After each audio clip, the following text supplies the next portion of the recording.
بسم اللہ الرحمن الرحیم۔ اگر تم کسی میں کوئی برائی دیکھتے ہو تو اس برائی کو اپنے اندر تلاش کرو، اگر وہ تمہارے اندر ہے تو اس کو نکال دو۔ اگر تم اللہ کی بارگاہ میں اپنی حیثیت دیکھنا چاہتے ہو تو یہ دیکھو کہ اللہ تم سے کون سا کام کروا رہا ہے۔ جب تمہارا دل ٹوٹ جائے تو اللہ کے سامنے جھکو، کیونکہ اللہ بہتر جانتا ہے کہ کس رنگ کے دھاگے سے پیوند لگانا ہے۔ کچھ لوگوں کے سینے میں دل نہیں، کیلکولیٹر دھڑکتے ہیں، کیونکہ وہ انسان سے ملنے سے پہلے یہ حساب لگا لیتے ہیں کہ اس سے مجھے فائدہ ہوگا یا نقصان۔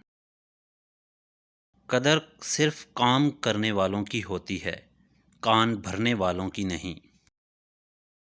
حضرت ابو ہریرہ سے روایت ہے کہ نبی اکرم صلی اللہ علیہ وآلہ وسلم نے فرمایا کہ جب جمعہ کا دن آتا ہے تو فرشتے مسجد کے دروازے پر کھڑے ہو جاتے ہیں اور آنے والوں کا نام لکھتے ہیں۔ جو سب سے پہلے آتے ہیں ان کا نام اونٹ کی قربانی دینے والے کے برابر لکھا جاتا ہے، اس کے بعد گائے کی قربانی دینے والے کے برابر، پھر بکرے کی قربانی دینے والے کے برابر، پھر مرغی کی قربانی دینے والے کے برابر، اور پھر انڈے کی قربانی دینے کے برابر۔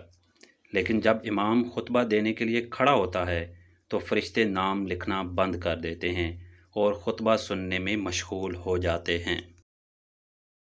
کسی کی میٹھی باتوں میں آ کر یہ مت سمجھیں کہ آپ اس کے لیے خاص ہیں، کیونکہ بعض اوقات کبوتر کو پکڑنے کے لیے دانہ ڈالا جاتا ہے۔